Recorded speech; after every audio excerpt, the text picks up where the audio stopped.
Hi guys and gals, today we're gonna talk about chest fly with cables. I already have videos about chest fly with dumbbell and also fly machine itself. You can watch that on my YouTube channel. I go through the anatomy and physiology and a lot of details in those videos, but I'm not gonna do the same thing today in this video. So if you wanna learn more about the details, just watch those videos. We've gotta consider 4 factors when it comes to the cables. There are 4 things that you can play with to either change the exercise based on your goals and also to be safe. So there are a few things that you have to do, you must do in order to be safe, and there are things that you can play with to change the level of challenge and overload the chest in different ways. So first one, how do you position your own body? So whether you stand back behind the cables or you come forward and stand here. Also, how you position the torso compared to your legs matter as well. So in other words, if you hinge, it's gonna make a difference as well. So the position of your body and the angle of your hip flexion. Second one, where do you put the pin? So if it's here, if it's up, if it's down, the differences. Third one, the level of abduction, adduction of the shoulder. So if you do the exercise like this, it's gonna be different compared to this. And fourth one, the angle the cable itself has compared to your arm. So if I do the exercise like this, again, if you see my arm is 90 degrees compared to my torso or my body. So if I do the exercise like this, it's gonna be different compared to doing the exercise like this. As you can see, my arm is still 90 degrees, but this is angled as well. So starting with the first one. The first one is the most important thing because it changes other factors. So the way you position yourself is gonna make the biggest difference in this exercise. Most people, when they wanna do the cable machine, they stand up upright. They either have a shoulder width apart feet positioning, or one leg is back, one leg is forward. So even if you put your legs like this, and still you see that your body is moving around when you're doing this exercise. And the reason is you're pushing something forward and you do not have anything on your back to hold you upright. So because of that, no matter how much you try, it's gonna be a little bit uneasy for you to keep yourself upright. And when you do not have good stability, your power generation and your strength is gonna be lowered. Also, it's gonna be a little bit more challenging for you to focus on the muscle, because when you're unstable, it's just really hard to focus and have that mind-muscle connection. You need to bend yourself from the hip.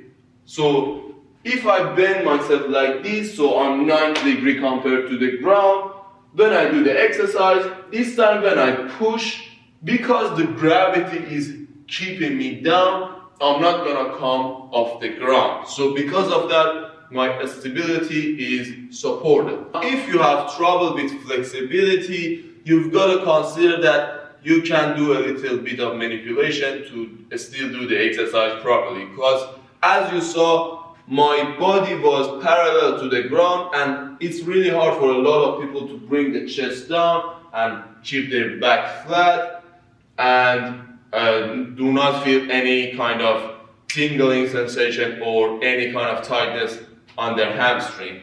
So if you have tightness in here, if you want to make it a little bit easier, try to go wide. So when you go wide, when you come down, you're gonna see that your flexibility is more. And conversely, if you feel the stretch inside your leg, bring the legs closer to each other and bend the knee and calm down. You're gonna see that you're more flexible. For this exercise, if your back is not completely flat, it's alright, it's not gonna be risky or anything. Just make sure that your chest is open. So make sure you're not curved in this area. So this area should be upright, but if you have a little bit of hunch in your lower back, it's alright because you do not have any weight on your back or on your spine. So it's not going to be that much important. So if you do not have that full flexibility, you still can perform this exercise. Now if you bend from the hip and become parallel to the ground, if you go forward and backward, so if you stand here compared to here, what you're changing is the level of adduction, abduction of the shoulder. So another factor that we talked about was the level of abduction, adduction your shoulder has. So that is determined this time by going forward and back. What level is good for you? Now, again, I've talked about the anatomy and physiology, but going through the details fast. When you're 90 degree, you're gonna target mostly the fibers in the mid part of your sternum or your chest, so here more. And as you go down, you're gonna target more the fibers that come to your clavicle here. So the upper chest is gonna be more activated when you come down because you need to bring it up. You're gonna use the fibers in this direction. Now, a lot of people want to train the lower chest and bring their arms higher than 90 degrees and do something like this. You might feel it in the chest, but it's not the best practice for the shoulder. Anything more than 90 degrees, as I have mentioned in several videos, is gonna be a little bit risky for the shoulder itself, especially if you do not have the flexibility and also more importantly the stability. So as we talked about, this exercise is already a little bit tricky because the stability is a little bit challenging. So because of that, you really need to be good with this exercise to start with. If you bring the arm up as well, it's just not going to be worth it, and also it's not going to be that much effective. There are a lot of other exercises like dips and decline bench press or other exercises that can target the lower part better, so it's not worth it. So 90 degree and below, and of course anything lower than 45 degree, first of all, is really hard and almost impossible with the cable because you need to come forward too much, and also it's just gonna target the shoulder, specifically the front delt more. So it's supposed to be anywhere between 45 degree and 90 degree. So choose it based on your goals. So the first factor we talked about, how you position yourself and how you angle the hip, covered two factors. So we also talked about the abduction, adduction as well. Now, where you put the pin, that also matters.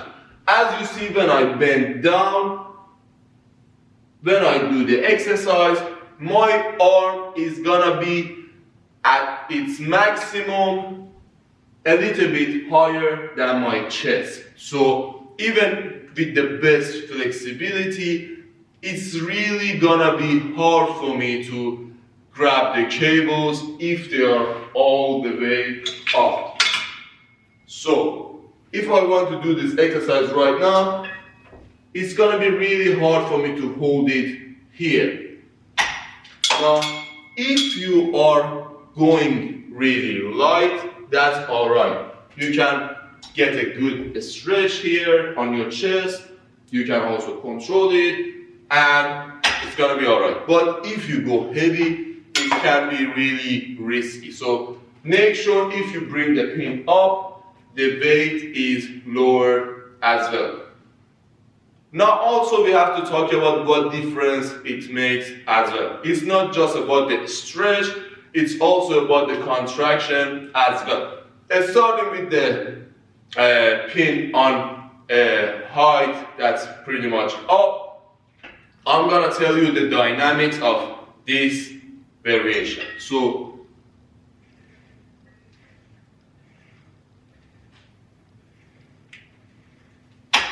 now we're gonna compare it to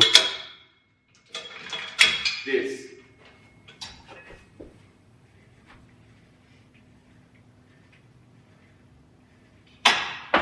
Now, as you saw, when I brought the pin down, the range of motion was changed as well.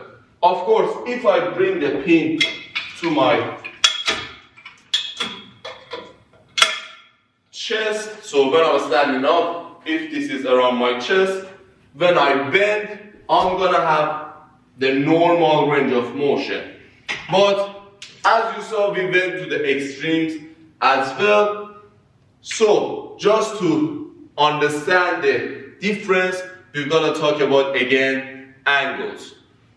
When you're using a cable, you have the most resistance when the cable is 90 degrees compared to your hand. So if I do the exercise in this normal level, when I go here, as you see, this is almost 90 degrees compared to the cable.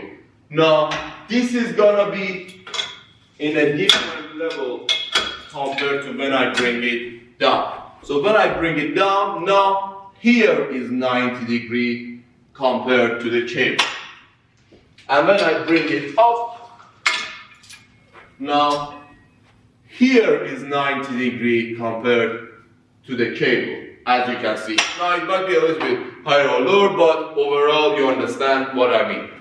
Again, 90 degrees is the hardest part, and when the degree starts to decrease, so when I do the exercise and come here, as you can see, now it's maybe less than 10 degrees. So here I have the least resistance. So we're gonna cover the angles. When you bring it too much up, you're gonna have a good stretch. So if you wanna stretch the muscle and really challenge the muscle in that situation, it's better to go up, but again, go lighter. And when I come all the way down, I'm gonna have a high resistance when I'm all the way adducted horizontally. So when I come here, now it's gonna be hardest for me. And when the pin again is in the normal range, so around my chest, I'm gonna have the normal resistance. So somewhere around 45 degrees is gonna be the hardest. Here it's gonna be easy, and when I go down also it's gonna be easy. So we covered the pin itself as well. The last thing we should talk about is the angle the cable has compared to your hand. Now normally when we wanna do the exercise, now for just demonstration purposes, I'm gonna do it standing up. So when I do the exercise right now, as you can see, the arm and the cable have no degree between them. But if I bring the cable up here and again hold my arm in a 90 degree position compared to my torso and do the exercise again in this way, as you can see, now it is angled. It's not 0 degree anymore. It is a little bit angled. And the opposite, if I bring it down and hold it up and do the exercise, again, it's gonna be different. Now, this was a little bit of exaggeration, but you can play with this factor as well. And of course, you're gonna play with this factor when you bend down and by going forward and back. By going forward and back, you can control two things as mentioned. So again, based on your goals. But the difference that we talked about, if the band is down and you try to bring it a little bit higher. Now it doesn't matter here, here, here, just a little bit angled down. When you do that, then you're gonna need a lot of support from your shoulder and also your traps to hold your arm up. And the opposite, if you go up and try to angle it upwards, so again we're giving the example of 90 degree. Now you need to bring your hand down, so you're gonna engage the lats and also you're gonna engage the lower fibers of the chest as well. So 4 factors.